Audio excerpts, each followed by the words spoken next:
दोस्तों, इजराइल में उसके पूर्व प्रधानमंत्री बेंजामिन नेतन्याहू की वापसी फिर से हो गई है। जी हाँ दोस्तों, प्रधानमंत्री नरेंद्र मोदी के अजीज दोस्त बेंजामिन नेतन्याहू फिर से इजराइल के प्रधानमंत्री बन गए हैं।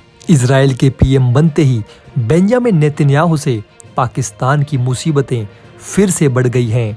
दरअसल दोस्तों, भारत और इजराइल ने इस बार पीओके के लिए एक ऐसा प्लान बनाया है, एक ऐसा काट निकाला है जिसको लेकर पाकिस्तान की रातों की नींदें उड़ गई है। दरअसल दोस्तों, इजराइल की नई आर्मी को देखकर पूरी दुनिया हैरान हो चुकी है। इजराइल ने ऐसा जुगाड़ किया है कि अब नहीं जाएगी उसके सैनिकों की जान। ये टेक्नोलॉजी इजराइल भारत को भी देने वाला है और इजराइल ने खासकर ये कहा है कि भारत को इससे पीओके और अक्साई चीन पर कब्जा करने में काफी मदद मिलेगी। क्या है ये पूरा मामला, इसके बारे में आपको बताएंगे। लेकिन दोस्तों, हम अपना वीडियो शुरू करें इससे पहले सरहद पर खड़े हमारे भारतीय जवानों की हौसला अफजाई के लिए कमेंट बॉक्स में जय जवान और जय हिंद जरूर लिखें। दोस्तों, इजराइल में काफी समय से राजनीतिक संकट चल रहा था जो अब खत्म हो गया है। इजराइल की सत्ता में एक बार फिर से पूर्व प्रधानमंत्री बेंजामिन नेतन्याहू की वापसी हुई है। इजराइल के प्रधानमंत्री यायर लैपिड ने चुनाव में अपनी हार को स्वीकार करते हुए विपक्षी नेता बेंजामिन नेतन्याहू को फोन पर चुनावी जीत पर बधाई दी। लैपिड ने नेतन्याहू से कहा कि उन्होंने प्रधानमंत्री कार्यालय के सभी विभागों को सत्ता के व्यवस्थित हस्तांतरण की तैयारी के लिए निर्देश दे दिए हैं। नेतन्याहू का लौटना भारत के लिए भी एक अच्छी खबर है। हालांकि भारत इजराइल के रिश्ते हमेशा से ही मजबूत रहे हैं, लेकिन नेतन्याहू की वापसी से इसमें और भी ज्यादा मजबूती आ जाएगी। साथ ही दोस्तों, इजराइल का पाकिस्तान के साथ राजनीतिक या व्यावसायिक तौर पर कोई रिश्ता नहीं है, कोई लेन देन नहीं है। नेतन्याहू के आते ही पाकिस्तान की टेंशन बढ़ गई है।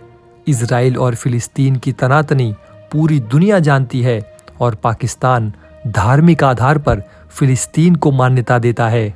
लेकिन दोस्तों, इन सब के बीच ही अब इजराइल ने पूरी दुनिया के हथियार जगत में डिफेंस टेक्नोलॉजी में एक ऐसा तहलका मचा दिया है जिसने कि दोस्तों पूरी दुनिया के रोंगटे खड़े कर दिए हैं। इजराइल भले ही छोटा सा देश है, लेकिन हथियारों के मामले में इसके आधुनिकता दुनिया के बड़े देशों से कहीं ज्यादा है। आज इजराइल के हथियारों की दुनिया भर में भारी डिमांड है। उसके ड्रोन, टैंक, मिसाइल से लेकर लगभग हर हथियारों की डिमांड खूब रहती है। इजरायली ड्रोन एक ऐसा हथियार है जो दुश्मन की मिसाइलों को हवा में ही मार गिराता है। इससे बचना मुश्किल ही नहीं बल्कि नामुमकिन है। अब इजराइल ने कुछ ऐसा जुगाड़ भिड़ाया है जिससे दुनिया हैरान रह गई है। दरअसल इजराइल और फिलिस्तीन के बीच तनाव काफी समय से चलता आ रहा है। इसमें दोनों ओर से कई जाने गई है। अब इजराइल ने बड़ा फैसला लेते हुए वेस्ट बैंक में नए रोबोटिक हथियार तैनात किए हैं। यानी कि अब दुश्मनों से सैनिक नहीं बल्कि रोबोट लड़ेंगे। ये अभी सिर्फ फिल्मों में ही देखा गया था, लेकिन अब इसे जमीन पर भी देखा जाएगा। इजराइल के ये रोबोट रिमोट कंट्रोल बंदूकों से आंसू गैस, स्टैंड ग्रेनेड और रबड़ की गोलियों से लैस हैं।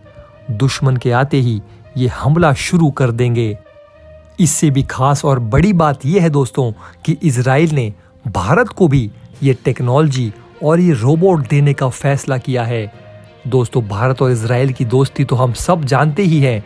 ऊपर से बेंजामिन नेतन्याहू और मोदी की दोस्ती के बारे में दुनिया को पता है। ऐसे में दोस्तों, आपको क्या लगता है कि भारत को इजराइल के साथ मिलकर पीओके पर हमला करके उसे वापस ले लेना चाहिए या फिर उसे थोड़ा और इंतजार करना चाहिए? पीओके के बारे में इंडियन आर्मी का क्या रवैया होना चाहिए, ये दोस्तों आप हमें नीचे कमेंट बॉक्स में कमेंट करके जरूर बताइए। तो दोस्तों, इजराइल ने इस रोबोटिक हथियारों को हेब्रोन शहर और अल अरब शरणार्थी शिविर में बड़े पैमाने पर तैनात किया है। इजराइल ने निगरानी कैमरों से लैस स्पेशल गार्ड टावरों पर ये हथियार तैनात किए हैं। एक न्यूज रिपोर्ट की माने तो बंदूकों पर भी कैमरे लगे हैं जिन्हें टावरों के भीतर से इजराइल डिफेंस फोर्सेस यानी आईडीएफ के सैनिक संचालित कर सकते हैं। साथ ही दोस्तों, भारत में भी इंडियन आर्मी के द्वारा इन रोबोट्स के लिए एक अलग यूनिट बनाई जाएगी जो खास तौर पर हिमालयी क्षेत्र में पेट्रोलिंग करेंगे, क्योंकि दोस्तों ये रोबोट जो हैं ये बहुत ही सक्षम हैं।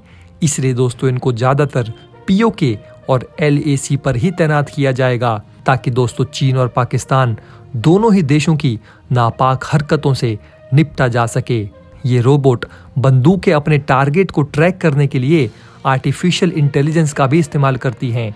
रोबोटिक हथियारों को 2 ऐसी जगहों पर तैनात किया गया है जो फिलिस्तीनी प्रदर्शनकारियों और इजरायली सैनिकों के बीच हाल में हुई झड़प के केंद्र बन चुके हैं। इन रोबोटिक हथियारों के जरिए इजरायल को सबसे ज्यादा मदद भीड़ को काबू करने में मिलेगी। अगर प्रदर्शनकारियों की भीड़ सड़कों पर उतरती है और इजरायली सैनिकों पर पथराव या बम फेंकती है, तो टावर में तैनात हथियारों से आंसू गैस के गोले और रबड़ की गोलियां दागी जाएंगी। इजरायल का कहना है कि ये नया सिस्टम इजरायली और फिलिस्तीनियों की जान बचाने में मददगार साबित होगा। कहा जा रहा है कि इस स्तर पर सिस्टम का टेस्ट किया जा रहा है और भीड़ को काबू में करने के लिए सिर्फ नॉन लीथल गोला बारूद का इस्तेमाल किया जाएगा। साथ ही साथ दोस्तों जब ये इंडियन आर्मी को मिल जाएंगे तो इंडियन आर्मी की क्षमता भी चीन और पाकिस्तान के मुकाबले काफी ज्यादा बढ़ जाएगी। यानी कि दोस्तों अब हम कह सकते हैं कि भारत और इजराइल दोनों ने मिलकर कर लिया है पीओके का जुगाड़। और अब वो दिन ज्यादा दूर नहीं जब पीओके के साथ साथ अक्साई चीन भी भारत का ही हिस्सा होगा। इजराइल के PM बनते ही बेंजामिन नेतन्याहू से पाकिस्तान की मुसीबतें फिर से बढ़ गई हैं। दरअसल दोस्तों भारत और इजराइल ने इस बार पीओके के लिए एक ऐसा प्लान बनाया है, एक ऐसा काट निकाला है जिसको लेकर पाकिस्तान की रातों की नींदें उड़ गई है। दरअसल दोस्तों इजराइल की नई आर्मी को देखकर पूरी दुनिया हैरान हो चुकी है। इजराइल ने ऐसा जुगाड़ किया है कि अब नहीं जाएगी उसके सैनिकों की जान। ये टेक्नोलॉजी इजराइल भारत को भी देने वाला है और इजराइल ने खासकर ये कहा है कि भारत को इससे पीओके और अक्साई चीन पर कब्जा करने में काफी मदद मिलेगी। दोस्तों अगर आप हमारे काम को पसंद करते हैं और हमारी खबरें आपको पसंद आती है तो हमारे इस चैनल को सब्सक्राइब किए बिना बिल्कुल भी मत जाइएगा। हमारे इस उभरते हुए चैनल को सपोर्ट कीजिए और आपका एक सब्सक्राइब हमारे लिए बहुत मायने रखता है।